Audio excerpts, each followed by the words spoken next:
हाय, मैं रोशन कुशवाहा और आप देख रहे हैं times of Sitamarhi. Times of Sitamarhi में आपका स्वागत है।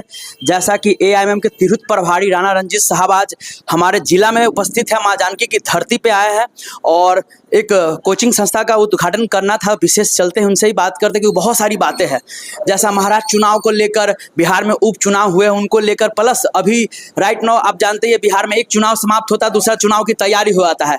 फाइनली अभी तिरहुत का चुनाव का नॉमिनेशन भी शायद कल तक है, शायद कल या परसों तक है, और उसमें क्या है उनका सब सारे मुद्दे पे हम बात करते हैं राणा रंजीत साहब से। बाकी कुछ और अतिथि लोग हैं उनसे भी हम जानने की कोशिश करेंगे। सो सर, सबसे पहले हमारे टाइम्स ऑफ सीतामढ़ी में आपका स्वागत है सर। बहुत बहुत शुक्रिया सर। कैसा रहा महाराष्ट्र का दौरा, क्योंकि हम पल पल खबर सर देख रहे थे आपका। महाराष्ट्र में एक क्रांतिकारी फैसला होने जा रहा है और बिना एआईएमआईएम के समर्थन के सरकार वहां नहीं बनने जा रही है। जी कंटिन्यू। ये तो मैं आपको दिख भी रहा है, क्योंकि आप देखिएगा वहां के देवेंद्र फडणवीस जी हो, ये जितने बीजेपी के बड़े बड़े नेता हैं, वो डायरेक्ट जो है ओवैसी साहब के खिलाफ, इम्तियाज जलील साहब के खिलाफ और एआईएमआईएम के खिलाफ बोल रहे हैं। वो साफ दिख रहा है कि लड़ाई जो है आर पार की लड़ाई है। जहां भी हम लड़ रहे हैं, चूंकि हम हर सीट पे लड़ते नहीं है, लोग आरोप लगाते हैं कि हम किसी को हराने के लिए लड़ते हैं, लेकिन आप देखिएगा हम जिन भी सीटों पे लड़ रहे हैं 75% सक्सेस जो है आपको मिलने जा रहा है। सरकार एमआईएम के बिना नहीं बनने जा रही। बिहार उपचुनाव में सर, उपचुनाव में क्या दिख रहा है सर? उपचुनाव जो है, ये लड़ाई एक नए समीकरण को गढ़ने की थी। अच्छा। जो बिहार में लोग कहते हैं कि एमवाई समीकरण, जी, जी, जी। दोनों पार्टियां अपने आप को समझती हैं कि भाई इंडिया या एनडीए गठबंधन ही केवल यहाँ वोट के मालिक बने फिरते हैं, तो ये एक चौतरफा लड़ाई। आप लोगों ने नई दो पार्टियां का प्रवेश हुआ है और बहुत मजबूती से जन स्वराज को भी अच्छा वोट मिलने जा रहा है और एआईएमआईएम के भी दोनों सीटों पर अच्छा वोट मिलने जा रहा है। तो ये जो जागीर समझते थे आरजेडी वाले खास करके कि मुसलमान भाइयों जो है वो गुलामी हमारी करते हैं और सारा वोट का अधिकार हमारे ऊपर है, अब उनको विकल्प दिखने लगा है। हम दो पार्टियां जो है मुसलमानों को जगाने का खास करके प्रयास कर रहे थे और मुद्दों को, चूंकि एक बैरिस्टर साहब जो लंदन से पढ़े हुए हैं और प्रशांत किशोर जी भी पढ़े लिखे आदमी है, तो एक नया नैरेटिव हम लोग क्रिएट करने का प्रयास कर रहे थे। नहीं तो ये हिंदू मुस्लिम करा करके ये लोग वोट काम करते थे।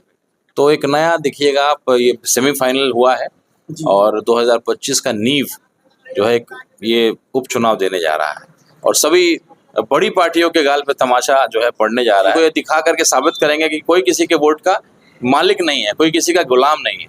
आप अच्छा करिएगा तो आपको वोट मिलेगा, नहीं तो कई और पार्टियां, कई और विकल्प बिहार में खड़ा हो गया। बिल्कुल बिल्कुल सर। अच्छा, फिर आपका ओपिनियन क्या लगता है सर? देखिए, हमारा ओपिनियन ये है कि एमवाई समीकरण ध्वस्त हो रहा है और दोनों 34 साल का जो किला है वो ढह जाएगा। बिल्कुल बिल्कुल, वो किला तो ढह चुका है, मुस्लिम बट गया है। अच्छा। कुछ आरजेडी को बहुत कम हिस्सा मिला है, कुछ हिस्सा जन स्वराज को मिला है। वो भी इसलिए मिला है क्योंकि उसके उम्मीदवार मुस्लिम समाज से आते थे और एमआईएम को भी सम्मानजनक जो है मुस्लिम समाज का वोट मिला है और भी दलित समाज का भी वोट मिला है। रामगढ़ की भी वही हालत है, वहां भी आरजेडी के कैंडिडेट मुझे लगता है कि तीसरे नंबर पे चले जाएंगे। तो ये चारों सीट चूंकि आरजेडी का था, लेकिन किसी पे भी सफलता उनको मिलने नहीं जा रहा है।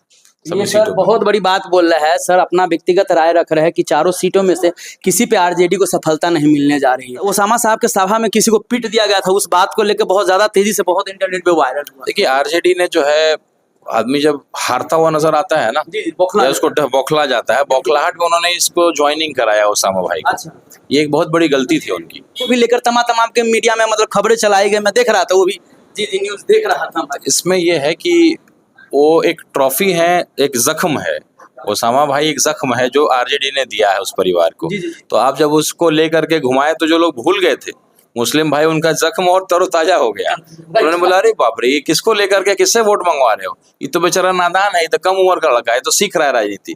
लेकिन एक ही सवाल उन्होंने किया कि अगर लोकसभा में अगर आपने आरजेडी वालों ने कैंडिडेट नहीं खड़ा किया होता हिना मैडम के खिलाफ, तो आज हिना मैडम सदन में होती। बिल्कुल होती। बिल्कुल श्रद्धांजलि साहबुद्दीन साहब को उस पार्टी ने दिया होता, क्योंकि आप उनके जनाजे तक में तो पहुंचे नहीं, आप उनके जो है अंतिम यात्रा को होने नहीं दिए सिवान में, बिहार में।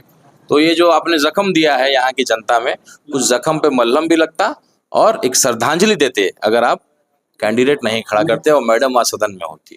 Right sir. तो ये राणा रंजीत साहब थे, तिरहुत प्रभारी एमएम के, और बहुत बेबाकी से मतलब अपना बात रखे। कुछ लोग और है, थोड़ा अतिथि लोग बात करते। सर, क्या नाम हुआ आपका? जी, मेरा नाम मोहम्मद मुन्ना मंसूरी हुआ। एमआईएम में अभी संस्था ज्वाइंट की है, सदस्य बने हैं। सदस्य बने हैं, चलिए बहुत बहुत धन्यवाद सर। कहाँ से है सर? हमारी बाजपट्टी विधानसभा से। अच्छा जी। क्या तैयारी है सर, क्या तैयारी चल रही है 25 के लिए? 25 के लिए हमारी पूरी फुल तैयारी चल रही है जी, और इंशाल्लाह हम अपने सीतामढ़ी डिस्ट्रिक्ट के 8 सीट है, 8 सीटों पे कामयाब होंगे। का मतलब प्रिपरेशन है, क्या तैयारी? देखिए मसला खाली मुस्लिम भाईचारे से नहीं होगा, बिल्कुल ठीक है ना, सही है। मसला देखिए हमारे सारे भाईचारों से है। बिल्कुल। हिंदू भाई हो या मुस्लिम भाई हो, इन सब को लेकर के हम लोग चलने का काम कर रहे हैं और विधानसभा 2025 जो है ये हम लोग अच्छी कामयाबी पाएंगे। बहुत बहुत धन्यवाद सर। आपका ना क्या नाम है? मेरा नाम मोहम्मद इफ्तिखार हुआ और मैं सीतामढ़ी व्यवहार न्यायालय में अधिवक्ता हूँ। अच्छा जी, मैं जनाब बैरिस्टर असदुद्दीन ओवैसी के पैगामों को लेकर सीतामढ़ी जिला के विभिन्न विधानसभाओं में जाऊंगा और मैं अभी तत्काल में पार्टी की सदस्यता ग्रहण करने के बाद खासकर हमारा फोकस बाजपट्टी और परिहार पर होगा। बाजपट्टी विधानसभा और परिहार के कोने कोने की जनता को अब जनाब बैरिस्टर असदुद्दीन ओवैसी के पैगाम को, संदेश को पहुंचाने का प्रयास करूंगा।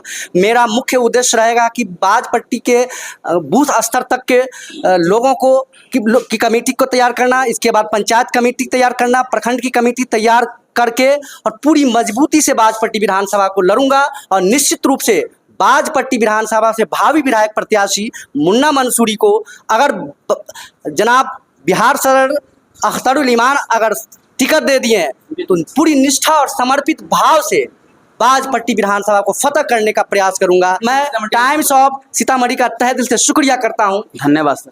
क्या नाम हुआ सर आपका? मेरा नाम मोहम्मद नजर आलम उर्फ चांद बाबू हुआ। AIMIM पार्टी सीतामढ़ी के डिस्ट्रिक्ट कन्वीनर है। अच्छा आप जी जी जी जी।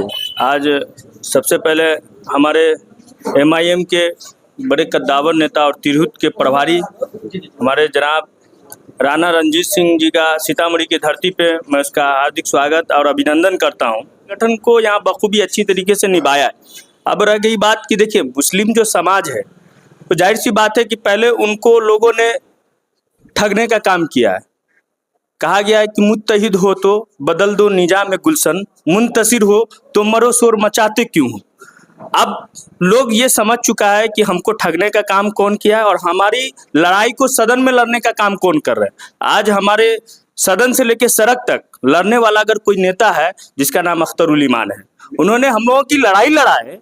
तो अब ये कौम समझ रही है कि हम लोगों को किसके साथ जाना चाहिए, किसके साथ नहीं जाना चाहिए। सीतामढ़ी में खास करके हमारे राणा रंजीत सिंह जी के नेतृत्व में और बिहार जनाब अख्तरुल ईमान साहब के नेतृत्व में सीतामढ़ी में 2025 आने वाला जो विधानसभा होगा, यहाँ से हमारे कैंडिडेट कामयाब होंगे और हम लोग मजबूती से चुनाव जिता करके सदन तक भेजने का काम करेंगे। सर आगे की क्या रणनीति? आगे की रणनीति ये, हम लोग मजबूती से अपने संगठन का काम कर रहे हैं और खास करके मैं आपको बता दूं, आने वाला जो 2025 होगा, हम लोग यहाँ कई विधानसभा पे चुनाव भी जीतने जा रहे हैं, क्योंकि हमारे लोग जो है यहाँ खास करके दलित, पिछड़ा, अति पिछड़ा, अकलियत समाज के लोग ये जान चुके हैं कि हमारी आवाज को दिल्ली के सदन में कौन उठा रहा है। ये बैरिस्टर असदुद्दीन ओवैसी साहब ही है जो उठा रहा है। आज गुलनाज हत्याकांड किसने उठाया? अख्तरुल ईमान साहब ने उठाया। बिहार सदन में बहुत सारे MLA थे, किसी ने नहीं उठाया। हमारे मुस्लिम MLA भी है, लेकिन उनके जवान पे जो है दही जम चुका है।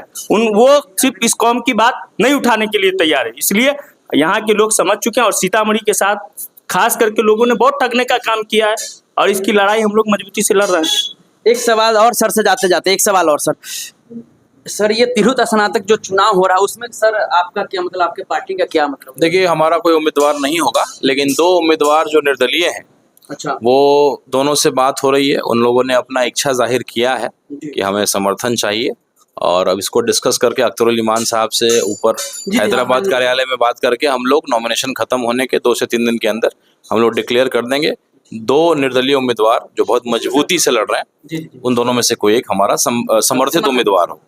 चलिए सर, बहुत बहुत धन्यवाद सर।